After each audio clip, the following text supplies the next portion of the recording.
You face the boss of blades. Hello Slingers, today we are going to go through the deck lists that were used in Mythic League 8 and try and figure out what the builders of their decks were thinking in particular, starting with Vengeance224. What's interesting is Vengeance's list is actually similar to Kohaku's list because they are running Shimmering Komodos as well, and they're also running the Lava Waves and a Spawning Hellion to be able to set up a pretty good board. And so what's interesting here is he's running one Rune Shell Crab and only one Anticipate. He's running the Bubble Shield with the Laboratory Maniacs, and he's running the two Maniacs here.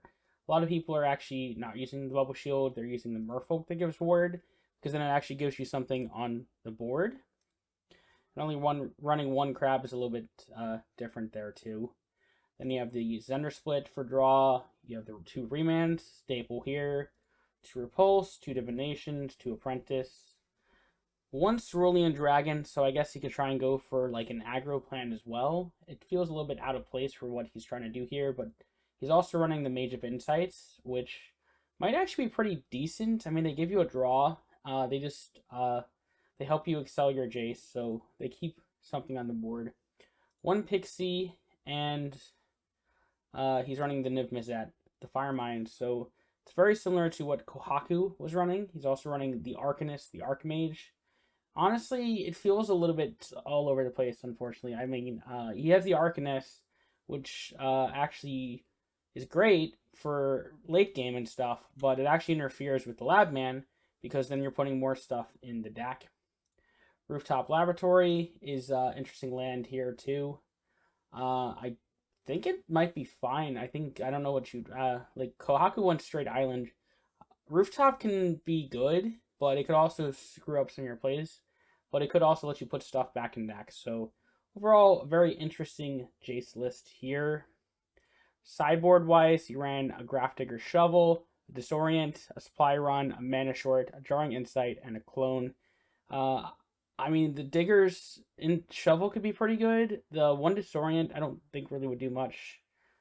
Supply Run would. There's no other artifacts in the stack, so it feels completely random. Mana Short, I actually like.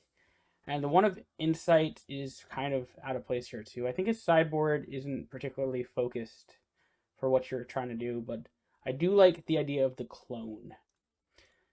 Alright, now time to go on to the next list. So next we have Drewjitzu's list with Ajani. He's running Refreshment Stand, which is pretty interesting for the land. And he's running a lot of just like single buff effects. Like he's got the Strength of the Prides, he's got a Beginner's Luck, Invoke the Dawns. Then he's got the Oaken Hides and Regenerates. Only 1 Stoneforge Mystic, which, I mean, that feels out here. 2 Armadillo Cloak, and a Heron's Blessing. So just a lot of stuff that puts counters on the next creature you draw. He's also got the Briar Horns. But for like 1-drops, he's got the Gryphs, which are very good flyer, but no Lingering Spirits here. 2 Faithful Caracals, and 1 Birds. He's got 1 Tracker Snare and 1 Healer's Kit. Healer's Kit I do like, and it's pretty decent one of. Tracker Snare I feel is a little bit out of place for the main deck. There's matchups where it does not really do anything. And 2 Steeds is interesting. No Skirmishers feels very weird because Skirmishers very good if you're doing like all of this stuff. And then you don't have to worry about running Barreling Hippo, who feels very weak in this particular deck because you already have every creature just about has some kind of evasion between the Gryphs, the Birds, even Spike Balos in the deck. So Hippo doesn't feel like a very good add to this deck. Of course, it does have the Kin Callers. Honestly, it just feels like a very eggs in one basket style deck. And I would need like a lot of work to probably be like really good. Sideboard wise, he's got Redeemed Thief, who might actually be pretty decent in this kind of main deck because you don't get Immolating Glared. Because of the Thief it does not activate your opponent's traps, so that's something that's cool. 1 Vine Snare Hunter, stop your opponent's flyers, pretty good. Parish Exorcist, hit your opponent's graveyard, to stop Moorland Taunt opponents. Pretty good. Treetop Lookout really should be a 2 of in the sideboard, but it is not.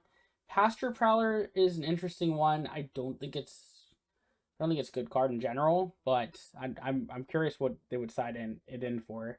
And then One Step Over, which honestly, as I said with the trample, you're running hippos. When are you ever going to really need the Step Over? So once again, sideboard feels a little bit random and out of place. I would probably go with, if I was really trying to step it, 2 Treetop Lookouts on the board, 2 Perish Exorcist, or 1 Perish Exorcist and a Vine Snare, and 2 Redeem Thief. Because Redeem Thief does actually feel like it could be pretty good in this kind of style of deck, especially if you're facing against like Teferi.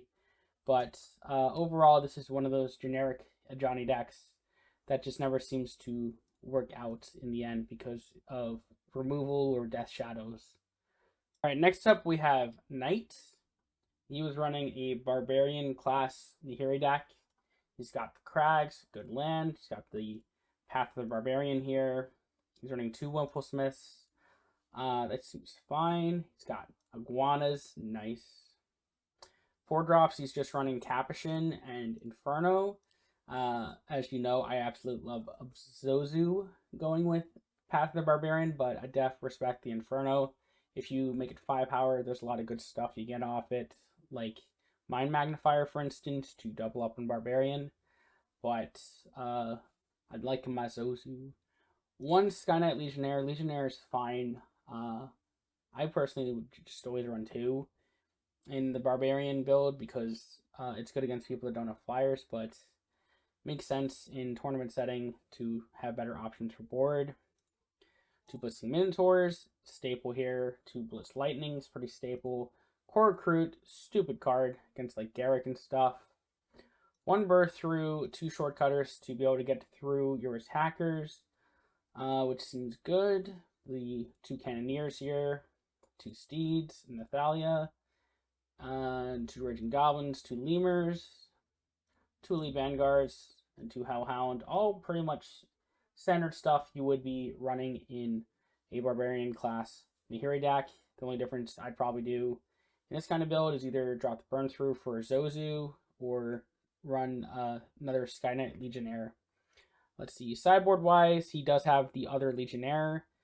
He's got Nahiri's Outburst to be able to try and take out some of your opponent's blockers, some of the more mid-range matchups, Eluding Lizard, a Zozu. There's the Zozu in the board. So overall, sideboard definitely gives him like a more mid-range style kind of burnout for maybe dealing with decks that are trying to kill his creatures more often. He gets a little bit more haste and some removal.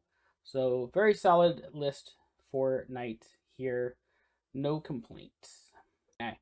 Next we have Colossal Dreadmaw Keeper, and they're running my favorite deck probably in all of the game.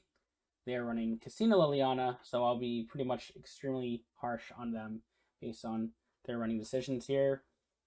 So they are running creature-wise. They have 1 Grave Titan, 1 Grim, and 2 Silver Lek. That is fine, but the thing is, they're running 2 Bag of Devourings. Most of the time, you only really want 1 copy of Bag of Devouring if you're running this low of a creature count, because it actually will wind up being a dead draw early on. If they up Grave Titan to 2, and maybe ran Ebon Death, or ran at least 5 creatures, you might have a higher chance of being able to get Bag off versus having to rely on triggers from Old Graveyard or hard drawing the creatures. So I would probably not run 2 Bag Devourings is what I'm trying to say here. They have the 2 Zombifies. They have 2 Fearsomes and 1 Grimoire. As you know, I pretty much would say at this point you should just run 2 of each. Cool Colors is just really good against like Serra. And if you can stick a Grimoire, then you can alternate sacking off creatures that have the Relentless, so you can keep getting them and be able to have 1 creature with Relentless and 1 creature that dies. So it makes it a lot easier to maintain your threats. 1 Silent Strike, 1 Visibility Cloak, pretty standard stuff. The 1 Hallway, which I do advocate 1 Hallway. 2 break-a-legs, really good against like pixies and stuff. 2 grave disturbance. They're running max consistency. Otherwise, they have the 2 anticipates, 2 divinations for straight draw.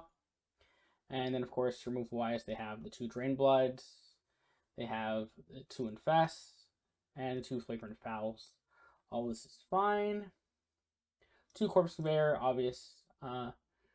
Pretty close to the list that I would advocate as being one of the better ones or one of the best, other than running the 2 bags with only 4 creatures.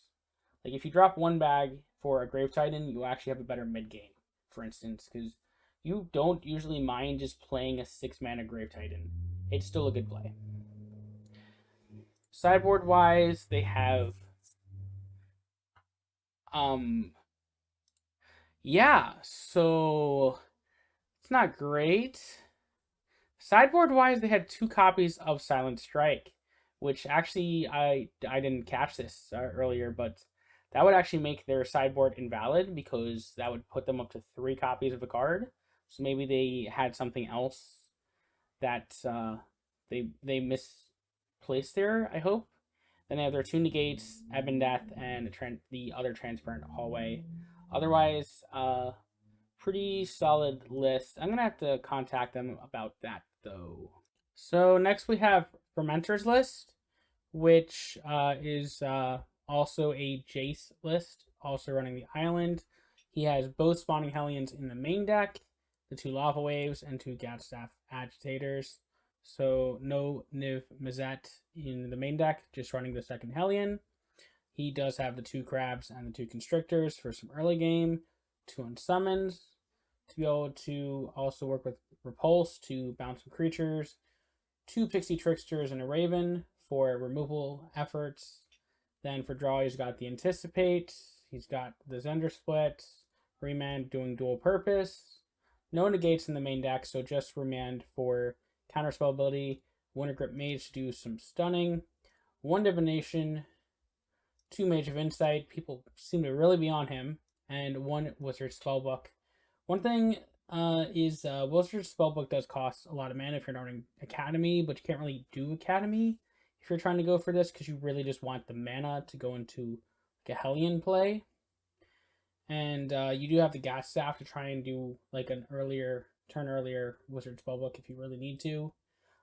Pretty interesting list. Very similar to a lot of the Jace lists that we have seen in this tournament. For sideboard, he has a Bubble Shield, 2 negates, the 2nd Divination, Labman, and the 2nd Mr. Raven. So no Niv Mizzet in the deck at all, and he has basically a transformed sideboard where he can go into potential Labman win, and also putting in the negates. So overall, pretty strong Jace list that Fermentor ran here in the tournament. So next we have wulfgirl, and she is playing a Path of Barbarian build. Nahiri with the Everspawn Crags. For the 1-drop, she has the 2 Vanguard, 2 Two-Headed Hellhound, 2 Lemurs, 2 Raging Goblin. Pretty standard stuff here. Her 4-drop, she has the Denitha and the Inferno. 3 drops, 2 Whirlpool Smith, and the Sky Knight Legionnaire. Honestly, it's very much a similar list to Knight's list. Let's see. I think it's card for card the same as Knight's list, actually. Yeah, this is the exact same list as Knight's. 100%. Like, literally card for card. That just is ironic how they wound up with that. Sideboard, 2 Nahiri's Outburst, Zozu, Sky Knight Legionnaire, Looting Lizard, Decorative Armor. Yeah, they have the same sideboard even as Knight, so it's literally a carbon copy of Knight's deck. So whatever I said about Knight's deck pretty much applies here too. Next we have another Jace list that is also a Hellion build, but this is my man Kohaku, and he has some interesting tech here. He is running Shimmering Komodos, which are 6/6 for 5 with Ward. So his plan is to drop a Komodo and then Lava Wave the opponent, but he also has the Hellions to have inevitability. he actually side decks another Hellion, which he did do against me because I did not remember that he did do that. He does have the 2 Mana Constrictor, 2 Bryn Shell Crabs for some early game, but he also has a Disorient. Disorient, I think, is like a really strong out to a lot of early game stuff. He fit in 1 Negate and 2 Remands for counter spells, but he did this by splitting to only 1 copy of Wintergrip Mage, but also having Befuddling Merfolk, who actually is a pretty strong card for neutering different attackers. No Mistravens here, 1 Pixie for being able to deal with certain threats, and he does have the Zender Split to be able to draw cards, 2 Divinations for consistency, and then he just has the 2 Repulse and the 2 Unsummons for other creature removal. Still doing the 2 Gat Staffs for mana, and of course he has a Niv Mizzet to add additional draw, and running the Mage of Insight for draw as well. Everyone's also packing their Jace's Apprentice, and yeah, I mean the deck's good. The sideboard was the 2nd copy of Disorient, the 2nd copy of Negate, 2nd copy of Spawning Hellion, Alhameret, which I'm very interested to see how many times he actually put in the Alhameret, and then 2 copies of Snapcat Shell Turtle, which honestly, I'm pretty on the Turtle right now. Worst case scenario, it's 2-4 for 2, but if you play a trap, it's suddenly a Watch Wolf. And if you do 2 traps, well, then it's a 4-4 for 2, which is really strong and not usually what blue is able to get. So there might be some legs doing it in like another deck, maybe like Yang Ling running Snap Shell Turtle, which I don't think she really gets to run. So that's it for Kohaku. So next up we have Fragster. He is running a Drizzt control deck. So he has for land Sacred Sanctum to add some healing. He is running a skill card in Circle of the Druid to get a little bit more healing, maybe some ramp. All of his legendaries are basically really high cost stuff.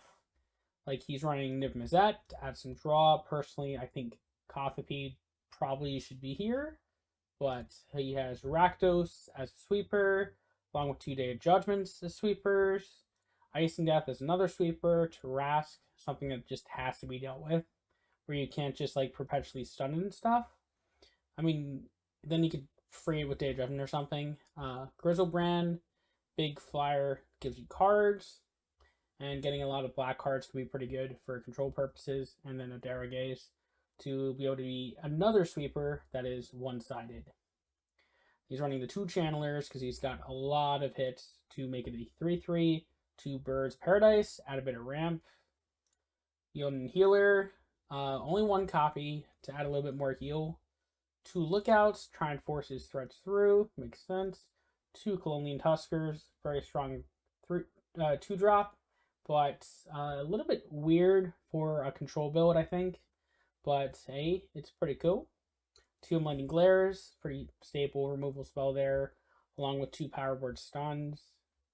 He's got 2 Hermit of the Flock to get a little bit more healing. Though I think it might be better to also be running that 2nd healer, but maybe he's got it in the board. I haven't looked. 2 Daybreak Rangers for some more removal. 2 Primeval Titans for a bit more ramp. So ramp-wise, he's got the Prime Times, he's got the Birds, he's got the Circle. So he's going to get to his threats eventually, but he doesn't really get the ability to do a lot of chip damage. And 3-drop is very congested with a lot of stuff that may or may not do stuff. But it is a cool list. I will give him that. The interesting thing is actually his sideboard, where he switches to an aggro deck, which probably would explain why he does have the Tuskers here. So he switches to 2 Drizzt Heralds, a Matron Malice, Yanagu, Pier, and Zozu. So he might keep in like the Niv Mizzet. He might keep in the Tarask and then switch all the rest of the legendaries to more aggressive legendaries. But the Drizzt Herald probably feels like they should be main decked, to be honest. Like, they may or may not be better than just running Tuskers. And I would give him more slots. Like, he could full swap if he wanted to all of his legendaries to aggressive ones, and that would be probably fine. No second healer. I think second healer probably should be boarded if it could be, or if not, somewhere in the main. I don't know what really drop here. Having to wait for hermits and daybreaks and only having birds to get you there, and maybe the circle is seems like it's a little bit slow even for some of the control builds, but it is a really cool deck, so I will give that to Fragster. I did not actually get to see how it played out, but he did wind up losing to our eventual winner, Tino. So that is cool. So next we have Green 69 and a Garruk ramp deck. Looks like he's on the Yawning Portal, so it always gives a mana gem, but it can potentially give a random legendary on turn 6 by giving up his draw. For ramp pieces, it looks like he just has the Barkhide growth from Circle and one copy of Primeval Titan. Top end, he's got the 2 Death Shadows, he's got 1 Grim Echoes, 1 Crush of Worms, an Even Death, and Grizzlebrand, which is an interesting add here. He also has the Kothapede, who's just, a staple. But Grizzlebrand, Even Death, Crush of Worms, Grim Echoes, and Primeval Titan are pretty rarely seen in Garruk. For early game, he does have 2 Cranial Consultants, 2 Channelers. Channeler definitely is going to be a 3/3 most of the time here. And Cranial is pretty much staple 1-drop, so that's fine. 2 Drain Bloods, which is an interesting tech to gain a little bit of removal, maybe some healing. Obvious Curse Bearers. Yep, those are some good. Curse Bearers is only 2-drop creature, so his early game is 6 creatures basically, plus the guaranteed 2-drop off of Circle the Druid. So I guess he's banking on the Wolf to try and pull the deck together. He does have the 1 Drana. Interestingly, he does have 2 Ovenwool Trackers to work with 2 Worm's Wakes. One interesting card that's not seen here, nor any artifacts, would be Tarmogoyf. Otherwise, if there was artifacts, it'd be very weird if there was no Tarmogoyf. But Worm's Wake plus Tracker can be some pretty decent removal. The weird thing is, there's no grudge matches. So he's running Tracker over grudge match. That just feels mostly incorrect. Grudge match is obscenely good, can up your ability to combo by 1 point, and it costs 1 less mana. Sure, you don't get a 3/2, but that's just a weird thing to not play grudge match. I think grudge match is arguably the strongest removal in the game. Then we have 2 Wild Speaker's Furies, 1 Silent Strike, and he is running Crab unredeemed. Interestingly, instead of a Silent Strike number 2, he's running Virtus the Veil to potentially give another Silent Strike. That is a pretty interesting add here. Then he has 1 Blighthoof Boar, which does work pretty well with the trackers, but once again, it would work even better if he had some grudge matches here too. Then we have 2 Veil Curse, which, OP card. Nothing much to say about Veil Curse. Honestly, it feels like the deck's a little bit unfocused. The other thing is there's no sideboard to this deck, so there's no treetops. You basically this deck is too slow to probably deal with the potential Teferi or even Jace matchup, and there was a large amount of Jaces in this matchup, so unfortunately I don't think Green fared very well because of matchups, and the deck looks a little bit unfocused in terms of what it's doing, and without running grudge matches, its early game is pretty lacking, along with the other lack of 2-drops. Like Circle the Druid is nice, but unless you're able to get to the turn 7 or 8 to be able to drop Grizzlebrand and stuff, they're just completely dead draws for a lot of your games, unfortunately. So next we have Derek Rogers and their Kiora deck. They're of course on Woodland Hermitage because it's the best green land. They actually have a very thin top line. They only have 1 Epitome of Might, 1 Crush of Worms, 2 Primal Summonings, and 2 Craterhoof Behemoths. So that's only 6 cards that are potentially dead draws super early, which is much less than most Kiora lists are. A lot of them seem to be very greedy. This allows them to run a lot more early game, such as 2 Runeshell Crabs, 2 Elvish Archers to deal with flyers, and also just be a decent blocker for a lot of Garruk's 1-drops, 2 Colonian Tuskers, and 2 Adaptable Fronecks, who I do love as a card for Kiora because there's a lot of abilities that it can gain that are very useful in the early game. And then, of course, he has 1 Unsummon, so you have to deal with some creatures and be good against Liliana, and 2 Birds of Paradise for some ramp. Ramp-wise, they also have 2 Kiora's Tide Shapers to just gain an extra gem, 2 Sylvan Shrines, and 2 Primeval Titans. They have quite a bit of ramp to be able to try and get to their Leviathans and their late game threats. Then they have 1 Panharmonicon to double the triggers of either their Craterhoof, their Leviathans, or maybe even a Crush of Worms. Then there is 1 Pixie Trickster to do some transform, 1 Mormor Big, which of course works very well with Panharmonicon, and 2 Mist Ravens to bounce some creatures, also working very well with Panharmonicon. One interesting thing that is absent from this list is Daybreak Rangers, because Daybreak Rangers are a very good 6-drop and also work very well with Panharmonicon. But then we have, for their sideboard, they have 2 Elite Force Guards to deal with some more flyers, 2 Treetop Lookouts to deal with Jace and Teferi's traps, and 2 Tracker Snares to deal with a lot of the debut effects that they are likely to see. Overall, a very interesting list. The lack of Daybreaks and having additional early game could be a very good plan for a Kiora deck, based on if you're thinking you're going to face a more aggressive meta like we're going to be in with the tournament. So next we have Stixxe's Teferi control list. Pretty traditional control list, though there is a couple of different cards here and a couple cards absent. He has Sacred Sanctum for land to be able to get some healing. For WinCon, he has Arcanist the Archmage and 2 Second Sun's Dawn to be able to do some damage that way. Then for dealing with threats, he does have 2 Day of Judgments to destroy the field, and Arrestor Lavinia to be able to stun enemy creatures. An interesting card here is 2 copies of Hatch Plan to be able to draw 2 cards and arm a trap. Then, of course, 4 traps. He has 1 Disorient, which feels weird. I think most people run 2. 2 Vindictive Shots to be able to deal with creatures after they attack. 1 Guess Again, which makes people guess again. 2 Negates. 2 It's Alive as an additional win con. Whatever you get off your 2 Teferi Staff, which that card's so dumb. 2 Million Glares to destroy the strongest creature, and 2 Absorbs to counter your opponent's big plays. Then for early game, they have 2 Faithful Caracals, 1-drop that lets you heal on attack, so it can get you a little bit more healing. 2 Runeshell Crabs to hold down the forts on the early game. 1 Thalia, Guardian of Thraben, which is interesting to include here. 2 Leonin Healers, get a little bit more healing.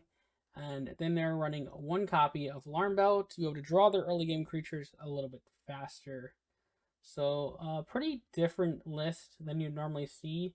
I don't think you often see Thalia or the Caracals. And I don't think you often see the Hatch Plans either. It feels weird to play Hatch Plan over like Acolyte if you're just doing it as a tempo play. And the 1 Alarm Bell is usually not standard here either, but I'm guessing it's trying to draw your early game threats. In terms of sideboard, they had 1 copy of Snapcaster Mage, so that would give them an additional potential hit off Second Suns. 1 Desperate Prayer to get a bit more healing. 1 Snaring Spectre to add some variation traps. Retaliate and Path to Exile in order to do some bit more spot removal, which is absent in the main deck. And 1 copy of Clear the Field, which is an interesting add over, let's say, like an Icing Death here. But I guess they could Arcanist, Clear the Field, or Snapcaster, Clear the Field multiple times if needed.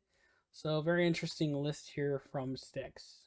So next we have Coyne on what is a pretty generic looking Chandra red-green list. They're on Active Volcano to maybe do a little bit more damage. They do have a lot more top end here than the average Chandra, so that is interesting. They're running the 2 Lemurs because they're a good 1-drop, 2 Raging Goblins because they're a good 1-drop. Then they of course have 2 Overgrown Iguana, a little bit of Trample. Sword Cannoneer, push out a little bit more damage, especially along with their Tramplers, or if your opponent doesn't have a turn 1 play. 2 Shortcutters to push through for damage. 2 Colonian Tuskers, because they're big boy for 2 mana. 1 Giant Growth to keep you guessing. 2 ball lightnings because trample and damage, 2 blitzing minotaurs because haste, 2 Chandra's Firecrafter, which I honestly think is a bad Chandra card, but hey, you do you. 1 Predator Ooze, which is an interesting add here. Then they have 2 Flame Shots, pretty staple, deal damage to your face thing. 2 Vicious Mongrel as a little bit more hasters. 2 Lava Axes, because what would a Chandra deck be without some Lava Axes? 2 Hell Riders, which is interesting to run alongside of Lava Axes, but it feels like their land should probably be the one that makes 2 ones with haste to work better with the Hell Rider and the whole, everything has haste thing. And then 2 Fire Spout Elementals, because they're a big boy haster. Sideboard wise, they actually have their 2 copies of Shock, which I did not realize, but yeah, they're not in the main deck. Their entire deck is pretty much creatures except for Flame Shots and Lava Axes, which is interesting. The second Giant Growth makes sense. Second Predator Ooze, I guess that makes sense. I don't know what you'd really side them into, but yeah. And then 2 True Top Lookouts, probably for like Teferi, though I'm guessing you're trying to do it to push out like a Lava Axe or a Hell Rider. So pretty interesting take on your average red-green Chandra. So next we have Tieyren in what looks like an interesting take of Vraska, where it's like a combo style list. He is on Westvale Abbey, so he's trying to get his life total lower and also running some Death Shadows. And of course he's running some Ghoultree Infusions to try and pump them up, along with a pair of Silent Strikes. Potentially just take your opponent out just in one hit, or more likely to be able to put the Ghoultree onto a Demonic Priest to be able to heal back some life. Interestingly, he is only running 1 1-drop creature with 2 copies of Mysterious Cocoon, but he is running 2 Eldritch Evolutions to be able to sacrifice stuff more often and be able to get another creature that could have an upgrade, like a Death Shadow maybe with haste would be really strong. Then we have 2 Vraska's Throne because they're really good. 1 copy of Dodge Death, which I guess you could do the thing I was doing where you dodge death a cocoon, but the only real other things are for finales is 2 Merchant of Death for draw, 2 Infectious Scorpions to add the fatal infections to hand, 2 copies of Soul in the Wood for a little bit more healing, and interestingly 1 Grizzlebrand, which would just add a bunch of cards to your hand and they have the Pain Cast.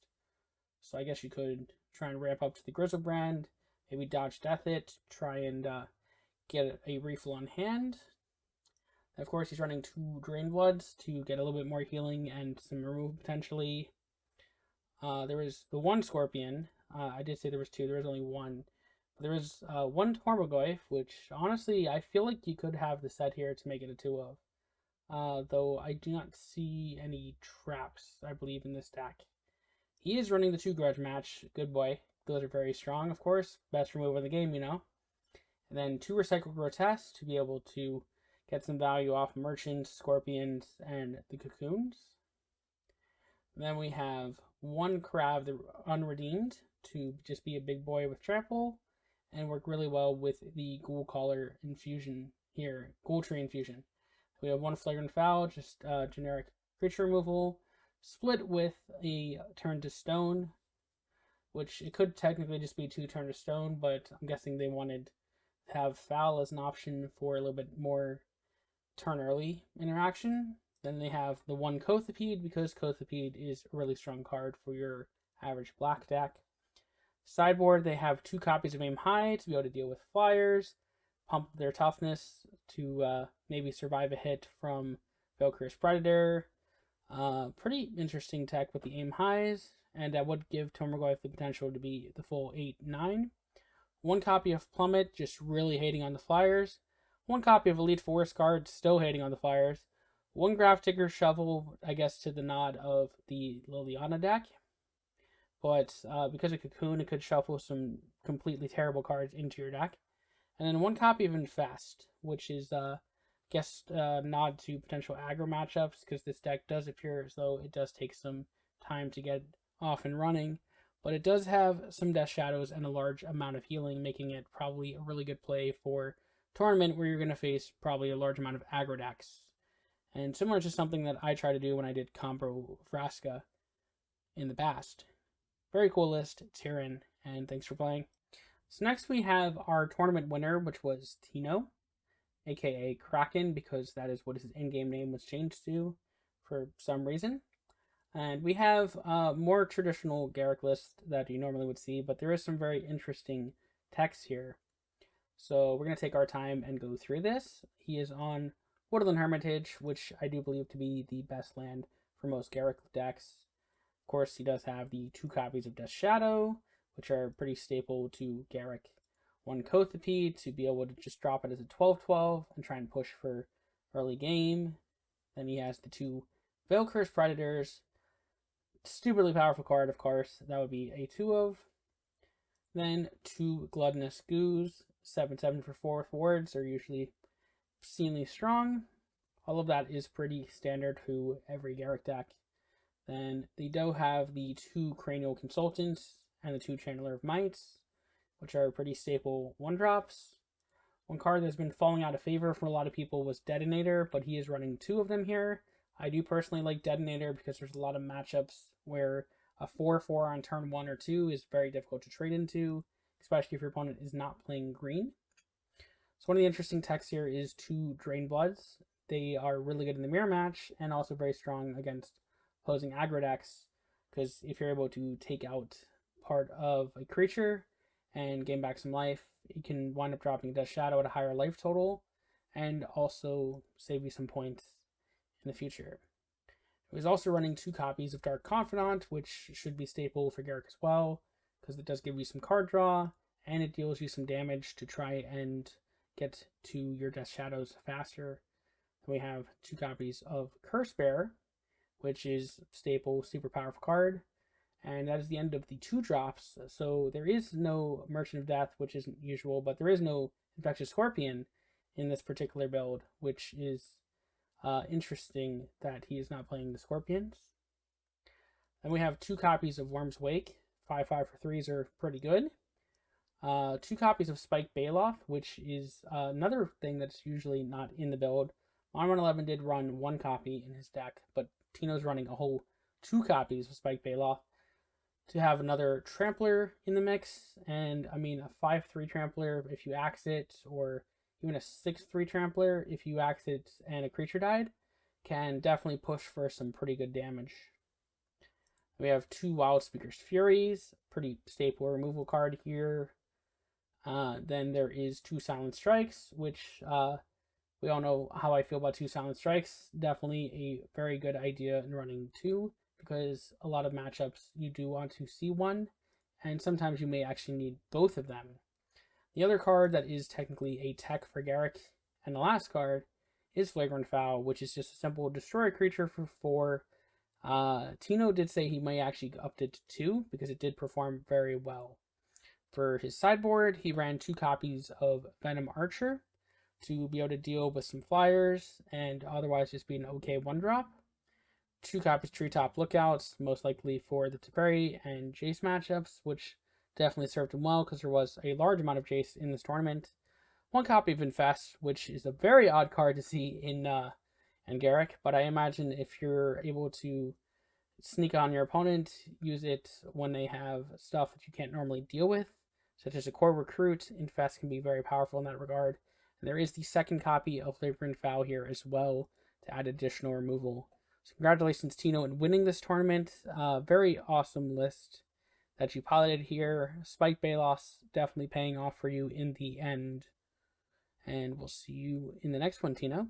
So next we have Nayaboy's very interesting Vraska list that actually managed to beat me in the tournament. So he is on Woodland Hermitage, which is, of course, a pretty interesting land. Normally I prefer using Old Graveyard in Vraska. He is also on Death Shadow plan, so he does have the backup to do some Death Shadows. But what's interesting here is he's kind of got ramp, and he's kind of got a dodge death package, but he doesn't really have a lot of either. Like, he has for ramp 2 Birds of Paradise, and that's it. Like, I mean, he also has, for his Dodge Death package, literally 2 Vraska Scrub, which I guess does count towards a Ram package, and 2 Shadeborn Steeds to combo with the Dodge Death. So it's very interesting in how it managed to work with only 4 targets for Dodge Death and only 4 targets for Ram. He does have 2 Channeler Mites, which are very likely to get to be 3/3s to Vraska's Throne because cards broke, and can potentially, I guess, give him some more targets for Dodge Death. But since he doesn't really have anything that just immediately gives you free cards, like anything that, like merchants or anything, Dodge Death and Throne aren't always free. Very big anti-flyer with 2 Elvish Archers here, which feel a little bit odd. Maybe he's just been run over flyers. I think Nayaboy always likes playing some Elvish Archers in his list. And he's, of course, playing 2 copies of Grudge Match, which are very strong removal. The interesting thing here is there is a copy of Panharmonicon, which is interesting tech. There is a few debuts in the deck. Like, he does have the 2 Hermit of the Flocks, add a little bit of healing. I guess she could get 2 Sheeps and heal 4. But then he does also have Daybreak Rangers to potentially take out 2 targets with his copy of Panharmonicon. Then, of course, 2 Gluttonous Gews, because 7/7 wards for 4 are good. 2 copies of Turn to Stone for some removal. Cothapede, because we're just really good. Very good. Win con, and of course, probably the main thing he would combine with Panharmonicon and the minimum amount of ramp he has is Craterhoof Behemoth, which, he did turn 5 Craterhoof Behemoth, turn 8 Craterhoof Behemoth, and even though he doesn't have a lot of ways to maintain advantage, it does still do the job and act as a haster that does buff. So then his sideboard is 2 copies of Treetop Lookouts to force through attacks against traps, and also just add a couple more 3/3s. Maybe if he doesn't face flyers, he'd throw him in over Elvish Archers. 2 copies of Rival Revival, I'm guessing for maybe the Liliana matchup, which is interesting. Maybe you could use it to steal your opponent's dead shadows if you destroy them, but that's going to be tough because he only has the Transform with Turn to Stones. Circle the Druid to, I guess, add a little bit more healing. Maybe get the Brontosaurus, and also combine with his last sideboard card, Grim Echoes, to get a Field of Brontosaurus, which could be relevant in some matchups. Next, we have Seymour Payne's Garruk list, which is a very different kind of Garruk list, to be honest. He's running 1 land Hermitage, which, of course, is probably best land for Garruk. Then he has 1 copy of Break a Leg, which is a rarely seen card in Garruk, which is interesting. 2 copies of Cranial Consultant. Back to Break a Leg. I think Tragic Slip actually might be better because Tragic Slip's at least really good in the mirror match, and also can deal with the 2-drop that Nahiri has without having to worry about its shield. So Break a Leg is diff. I'll give him that.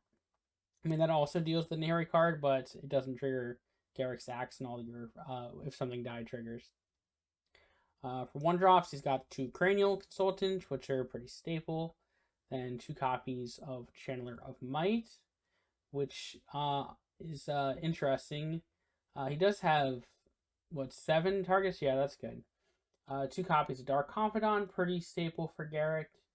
2 Infectious Scorpions, which Tino cut, but I do like in Garruk because Fatal Infection is a good card, just if you get it for free. 2 copies of Grudge Match, staple, and very powerful removal, of course. 2 copies of Curse Bearer, really broken 2-drop, of course, that you always play 2 of.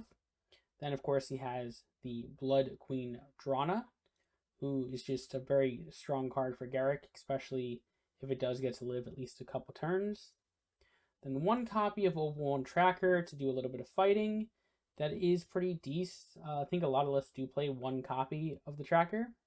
But then there's something interesting. He's running 2 copies of Soul of the Wood, which honestly is a card I do not like in Garruk. I'm guessing it's because of the reach and the heal, which all sounds good, fine and dandy. But it's a 3/3, and even as a 4/2, it just doesn't feel great of a card, especially in Garruk. But I guess he is choosing to run it for healing, maybe to have a little bit better aggro matchup.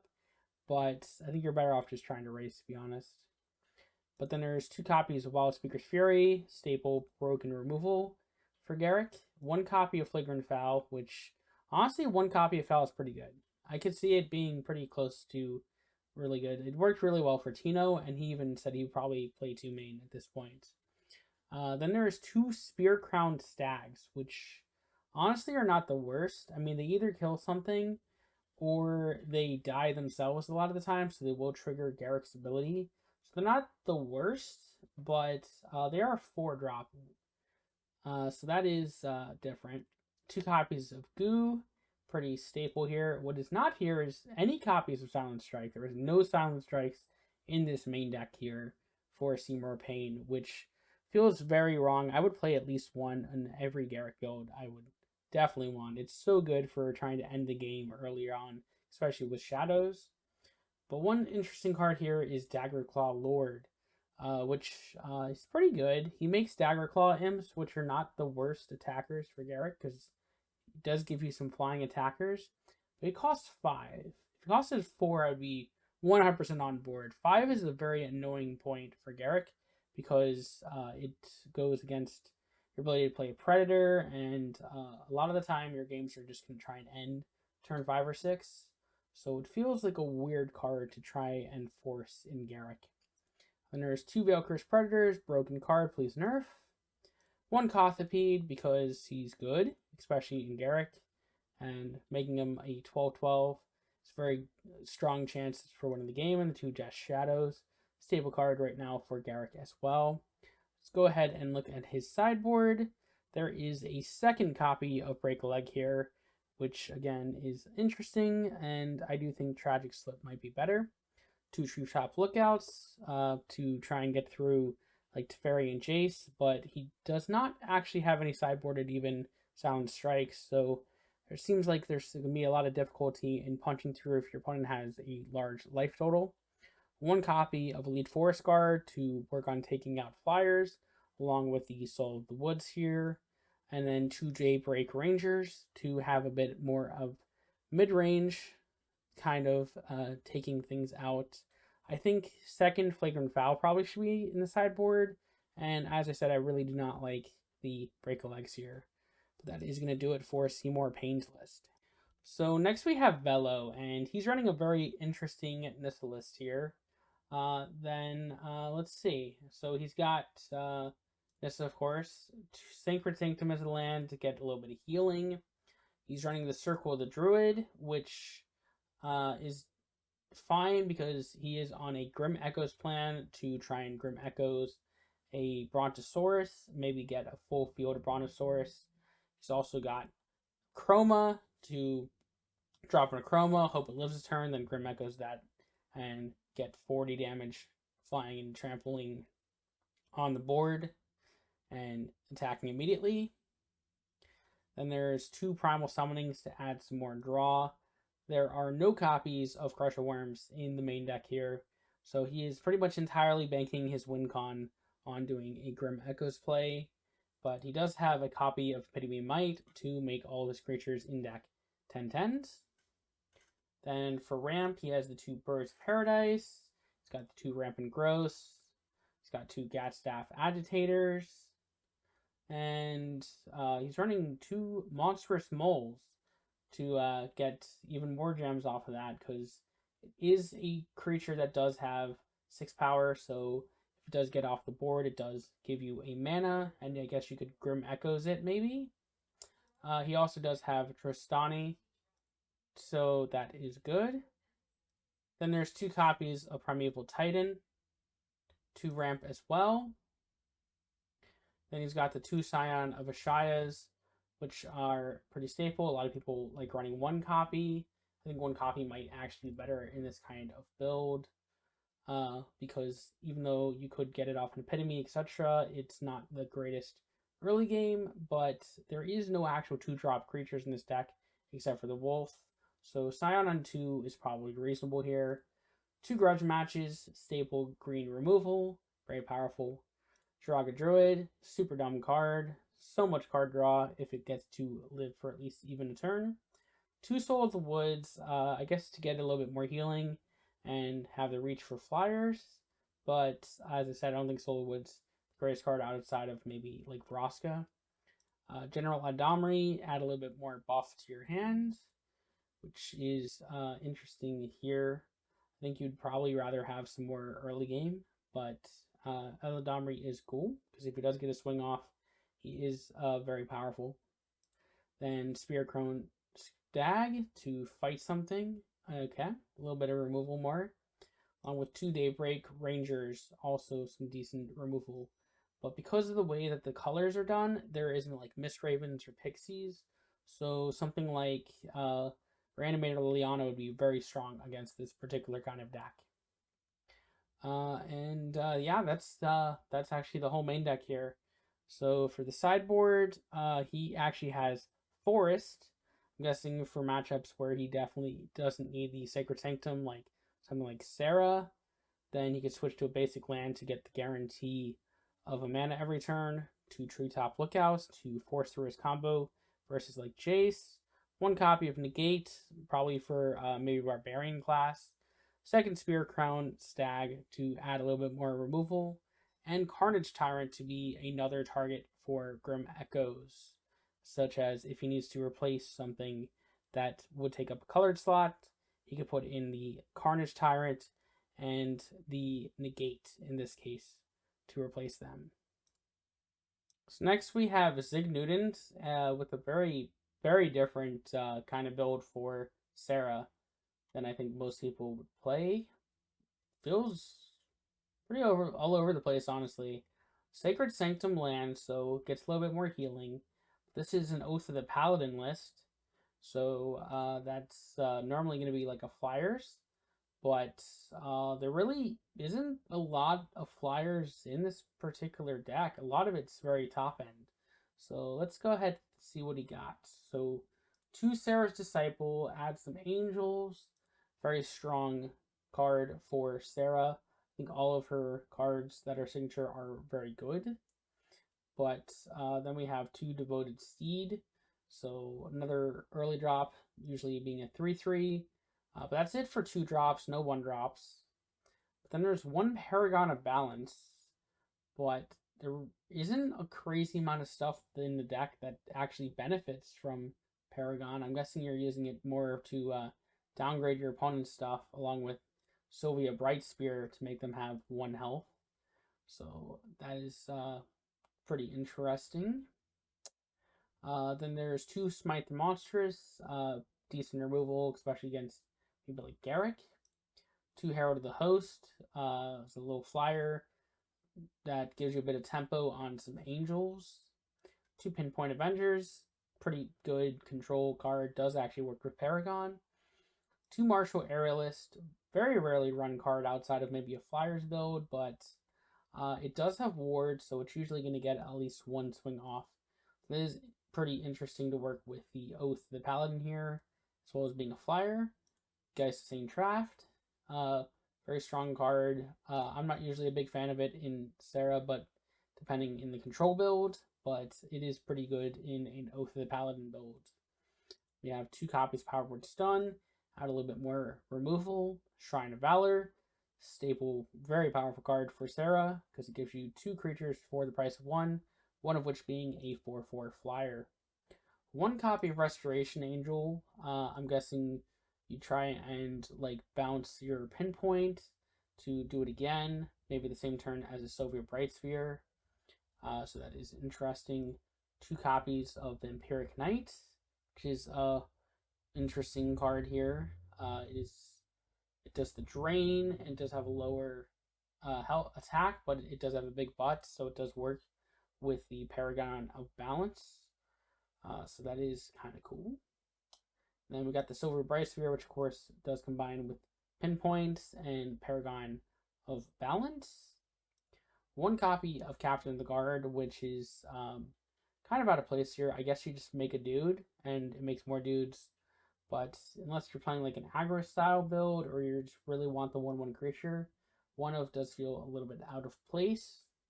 2 Rocks Pit Fighters. I think this card's bad, but it does stun a creature. There's objectively no reason though to run it. I feel because you have Lavinia. So my only guess is they don't have Lavinia, and that's why they're running Rocks Pit Fighters.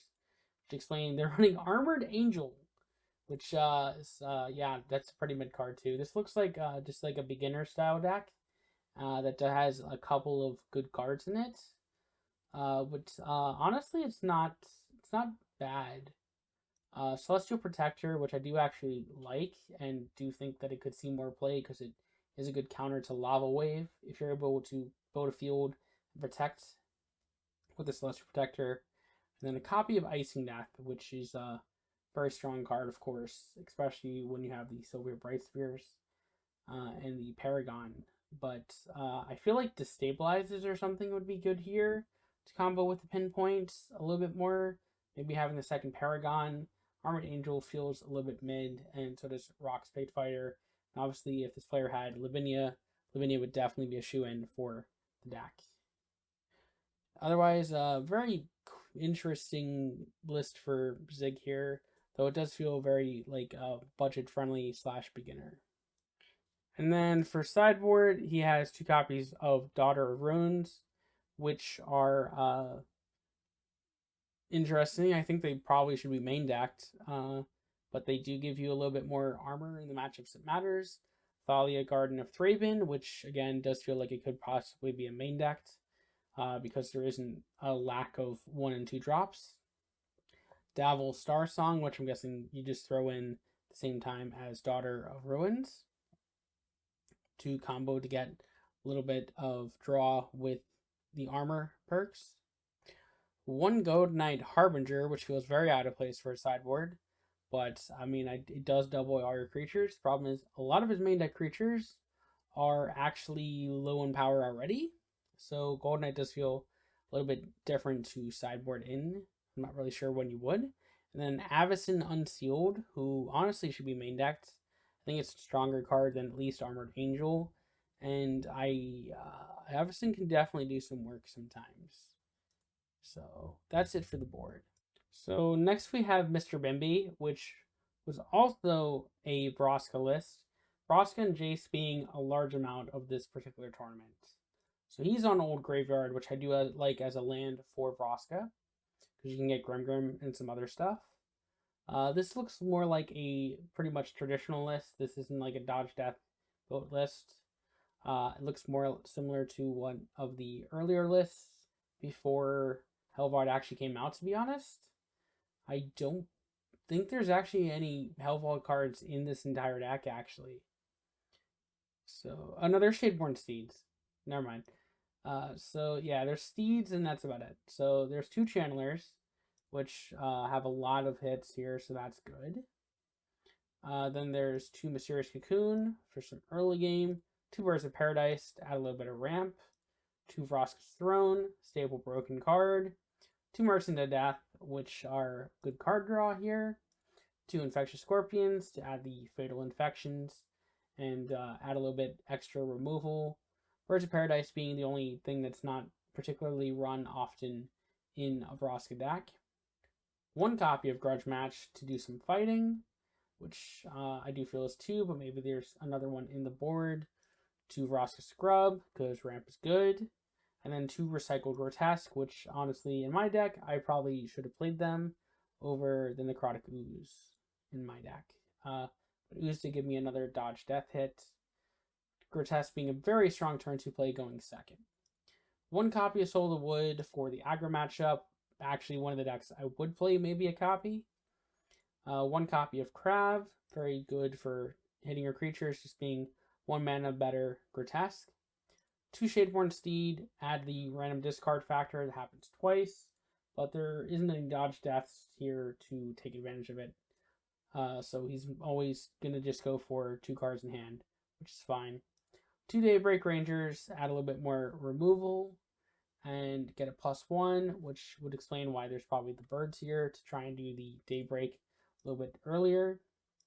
2 Gluttonous Goos, 7/7 ward for 4 good, 2 Tinder Stones, staple good, transform removal, 1 copy of Kothopede, because Kothopede is good and can win some games. There are no Death Shadows in this particular deck, but there is actually a Sinister Southpaw to add another way to destroy creatures.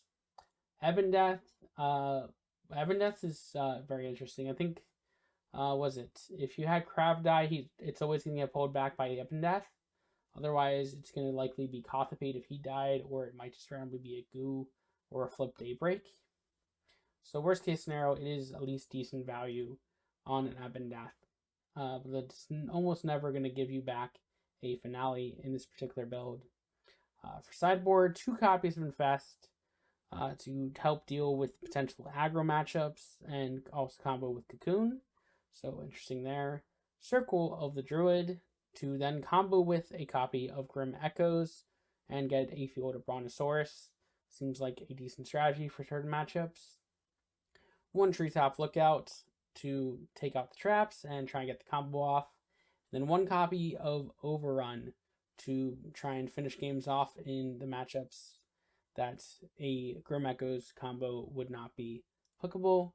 So a pretty standard list with maybe a couple of techs in the Southpaw and the Ebon Death for a Vraska list for Mr. Bimbi.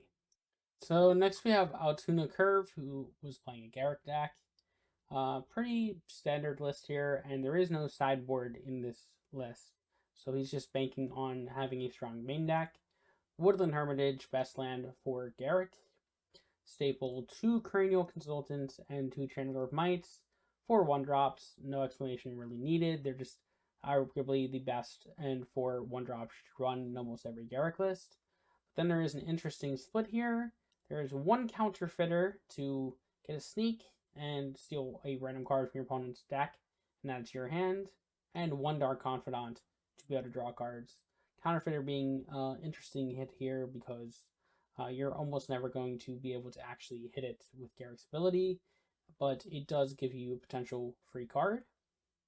2 copies of Scorpion, staple cards in my opinion for Garruk, and gives you the Fatal Infection to trigger death triggers on your own turn. 2 Baby Mammoth, which Wushu likes the Mammoths. I don't think they're particularly good in Garruk because your opponent's either just never going to block them or they're going to have answers to deal with Mama Mammoth. Though I think Baby Mammoth might have some legs in Vraska. 2 copies of Grudge Match, staple Broken Removal. 2 Curse Bearer, Broken Beater, with Trample, of course.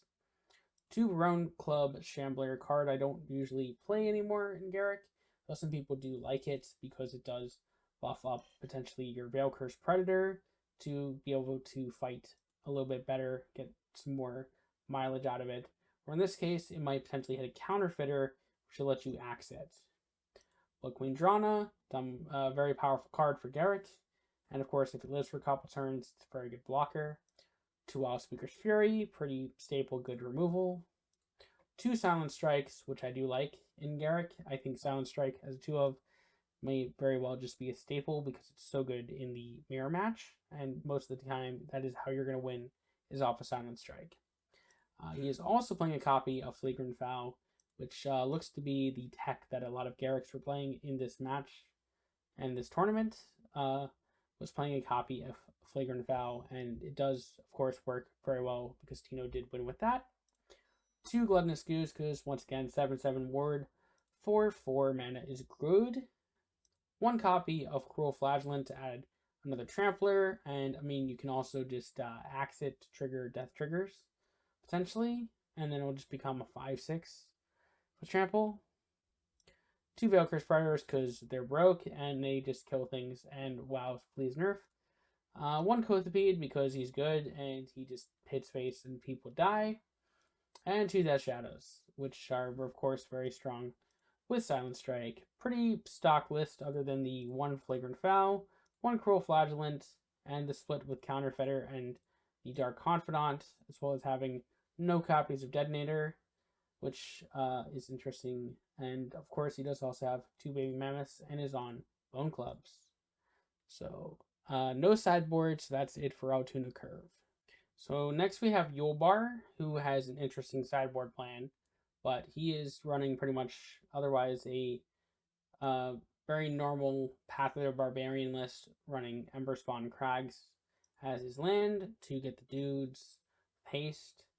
Path of the Barbarian, of course, being very good for Nahiri because of her ability to Stoneforge Blade and give +2/+0 to a creature. Then there's 2 Elite Vanguards to start out very aggressive, being able to attack into and block the powerful Croson Tusker and other green threats that they can put out.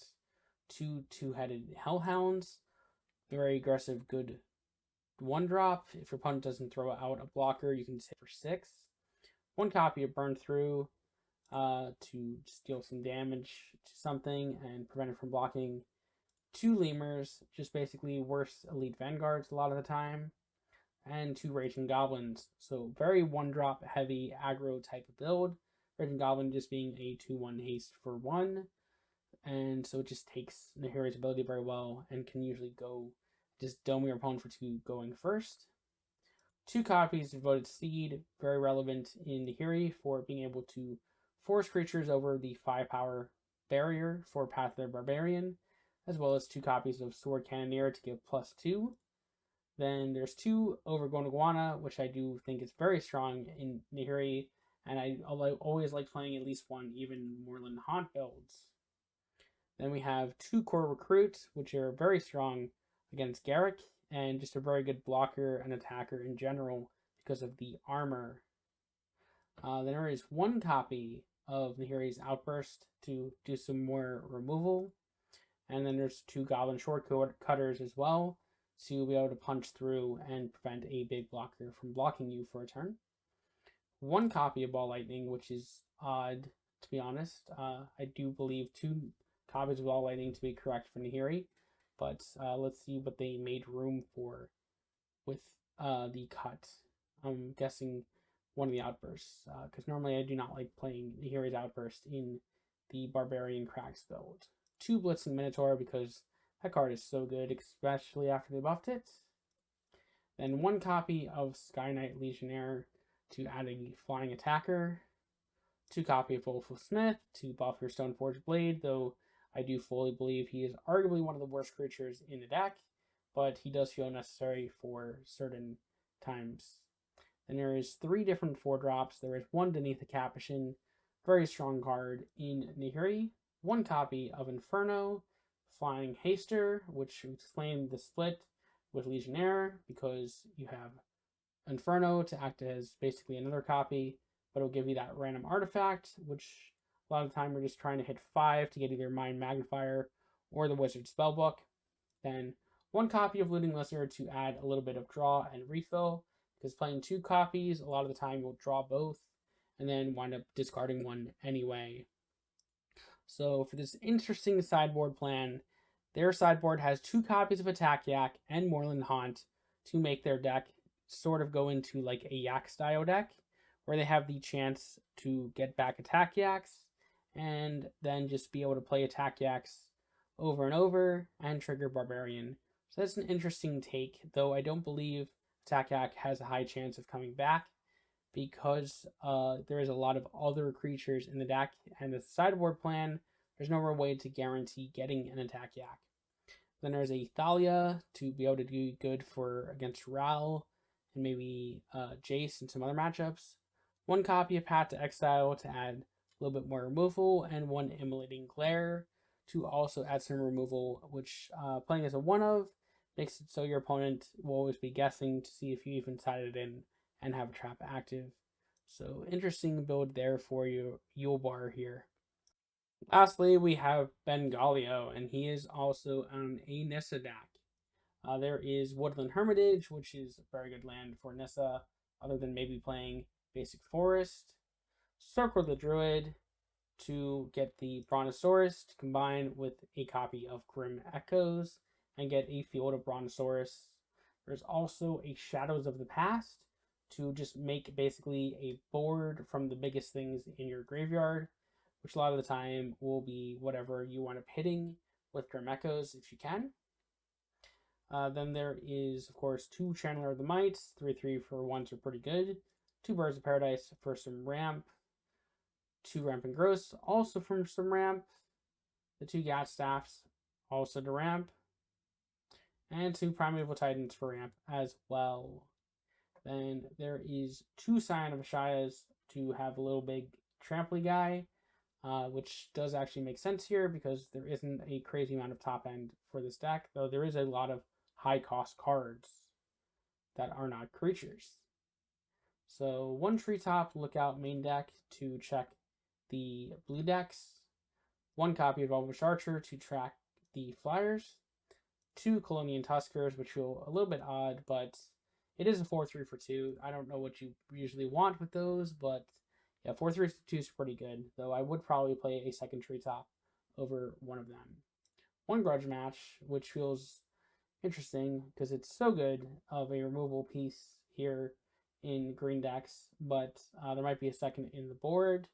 2 Dragon Druid, so good, gives you card draw for playing the game. 2 Daybreak Ranger, staple removal spell here. That gives you a creature at the end. Then 2 copies of Lava Wave to clear your opponent's board, very much like some Lava Wave action. 1 Craterhoof Behemoth to buff your board. There isn't any particular ways in this build main deck to deal with like Liliana, but I presume there would be some in the sideboard. There is 1 Primal Summoning to get some card draw, and then 2 copies of Crusher Worms because dropping 18 power on the board for 9 mana is good, and also can fill up some decent hits on Shadows of the Past. So pretty much it's another Brontosaurus build, but it does have this interesting Shadows of the Past card to get back a big boy board. Sideboard, there is 2 Pixie Tricksters to check the Liliana matchup because they are not main deck. 1 Epitome of Might to go over the top of certain matchups as well as being a good target for Shadows of the Past. The second Treetop Lookout to deal with the blue decks. 1 Tracker Snare to check something like an Icing Death, etc. Running 1 copy and leaving mana open can definitely make your opponent keep guessing on their debuts. And then lastly, Sacred Sanctum to add some healing for the aggro matchups. And yeah, that's Bengalio's deck as I see it. Very interesting list. Basically, I'm guessing you just drop a Grim Echoes on something like a Primeval Titan or the Brontosaurus, then try and clear with the Lava Wave and just go for a game that way. So very cool deck for Bengalio.